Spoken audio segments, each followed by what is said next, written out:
Hello, I'm Wendy. Today we're looking at two watercolour techniques, dry brush work and wet into wet.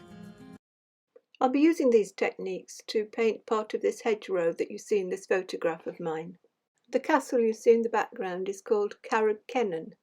It's a castle quite close to where I'm living, and it is a really interesting place to visit.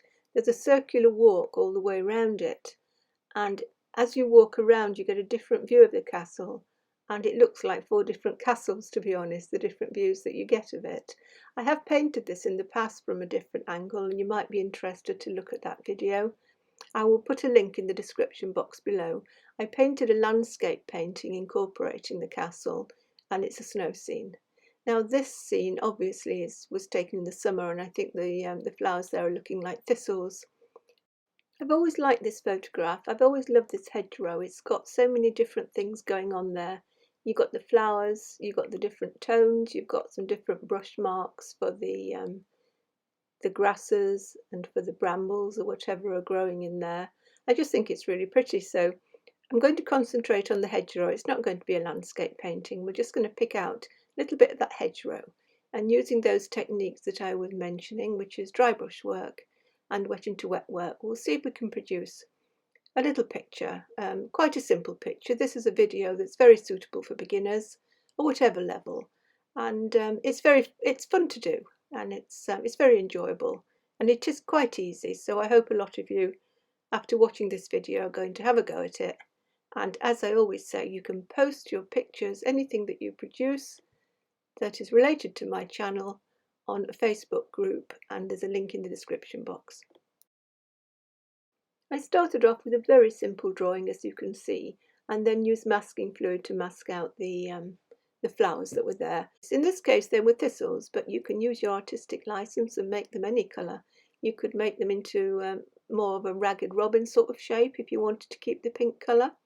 You could change them to bluebells, red campion, or even daffodils at this time of year. As a tip, be very, very gentle and put a very, very small amount of masking onto the wire in the fence there in the hedgerow.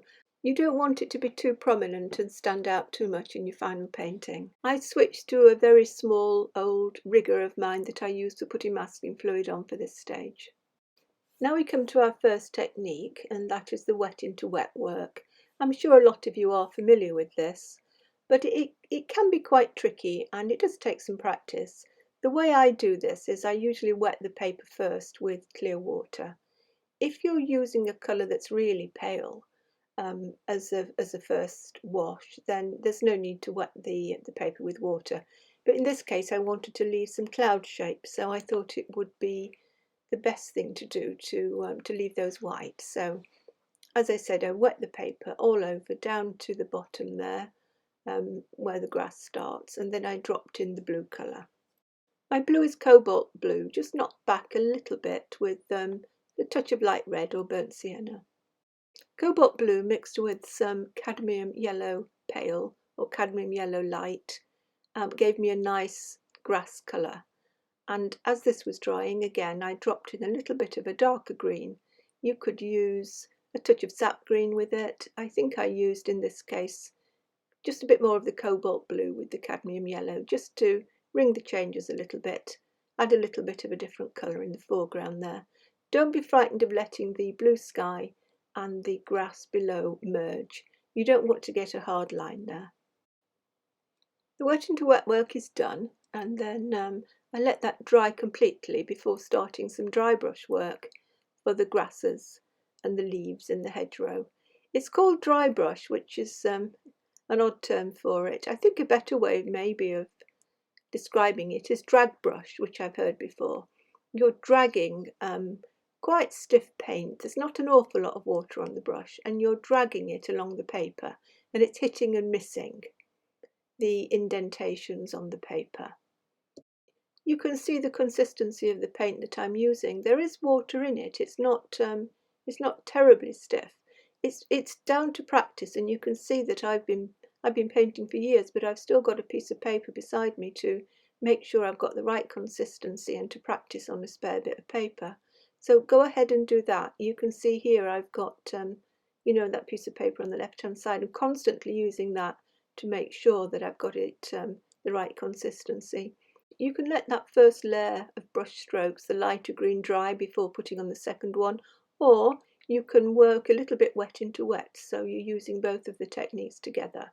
If you're just starting this out, I think I'd wait and let that first layer dry before mixing a darker mix and putting on the darker grasses on top. The darker green I mixed with the cobalt blue and the cadmium yellow pale. You could add some raw sienna or yellow ochre to the mix, and to make it even darker, add a bit more of the blue and maybe a little bit of a red, a little bit of burnt sienna or even a touch of cadmium red to darken the greens. I would suggest doing a few colour swatches before you started this for the greens. I have made one, and if you wanted to get hold of it, there is a link in the description box below the video. If you've been painting for a while, then you'll have your own favourite colour palette for greens that you can use. I would say be very careful not to block in this hedgerow, these grasses, too much. Have the sky showing through in places. Try and have some darker and lighter areas. So as I said, you can actually see beyond the hedgerow. Otherwise, it's going to act as a real barrier. You're not going to be able to see anything behind it. Now, I'm saying this because I did that myself. I did, well, a practice 101 before, and I blocked it in too much. It was far too heavy, and I couldn't see the sky behind. So a good tip, try and keep it light. Keep some areas much lighter than others as you're working. You will see as I go through the video that I do make some areas even darker than this with some different brush strokes. So you'll see that as the video progresses. I'm doing some rigger work now for the taller grasses and what might have been the brambles there in the hedgerow. I'm keeping an eye on the reference and trying to vary the brush strokes a little bit, making some of the leaves bigger than others in there, and trying to vary the tones, the lightness and darkness of the foliage as I go along. I'm painting them very loosely, letting the brush dot around the painting, not being too considered, but again I am keeping an eye on tones and colours as I'm working. Keep an eye on your reference all the time when you're working like this, and pick out the things that interest you. You might find something in a reference like this that particularly interests you, so paint that, paint more of that. I quite like these little dotty leaves and things that are going on here. It's a signature thing, isn't it? We all have our signature, and you paint in a certain way. It's how you develop your style. So pick out from a reference what interests you, but do keep an eye on your reference. You can get carried away too much and just sort of paint what you think is there and not what's there. The fence post I painted with a couple of different tones of grey. I didn't make it too brown. I wanted it to be on the grey side. I thought it fitted in well with the colour scheme. So it's something like burnt sienna with a little bit of ultramarine, but keeping it on the grey side.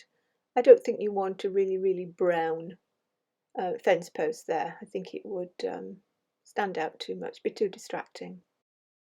Remove the masking fluid when everything is totally dry, and you can see now that those very thin lines I did for the wire are working quite well. I used a very minimal amount of masking on there, and I did a little bit of hit and miss, so it wasn't too uniform.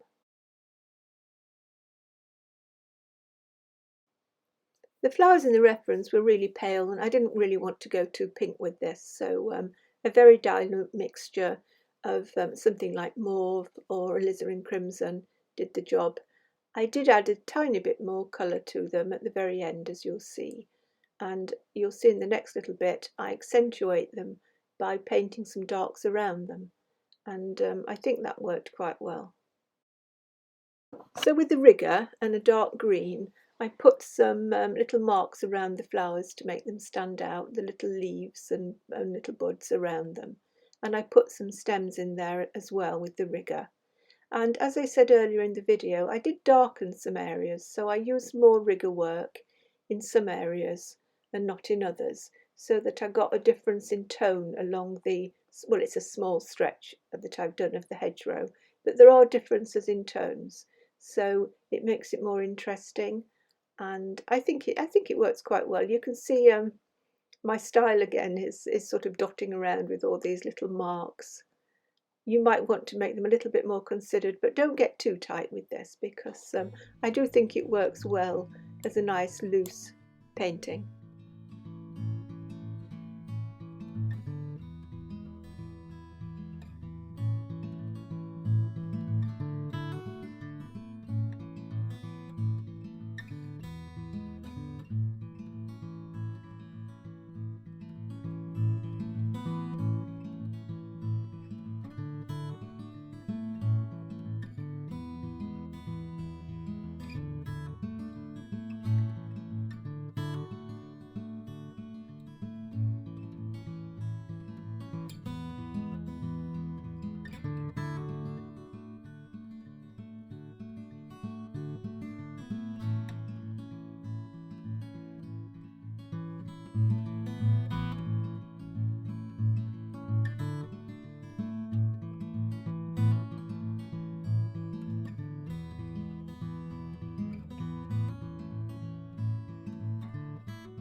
And here I just added a little more of the pink. I felt it needed some, but not all over, just in one or two areas, just to accentuate the flowers. So I called this finished, and I was quite pleased with it. It's a nice little picture. There's more to it than you would think, isn't there? Like any watercolour painting, there's a lot of things to consider. So we had the nice wet into wet background, a little bit of wet in the foreground, the dry brush work for the grasses, starting off with a paler green, letting that dry, and then putting more dry brush work on top. And then finally I did quite a lot of rigger work, didn't I? I think maybe I should have put that into the title as one of the techniques. I did more rigger work than I thought I would do. If you are interested in finding out more about it, I do have a video that's just purely about painting with a rigger, and I'll put that link in the description box for you. As always, I hope you enjoyed watching the video and that you learned something from it. I look forward to seeing some of your hedgerow paintings in my Facebook group. And if you did enjoy and you haven't subscribed yet, then do subscribe to my channel and you won't miss anything that's coming up in the future. Bye for now and happy painting.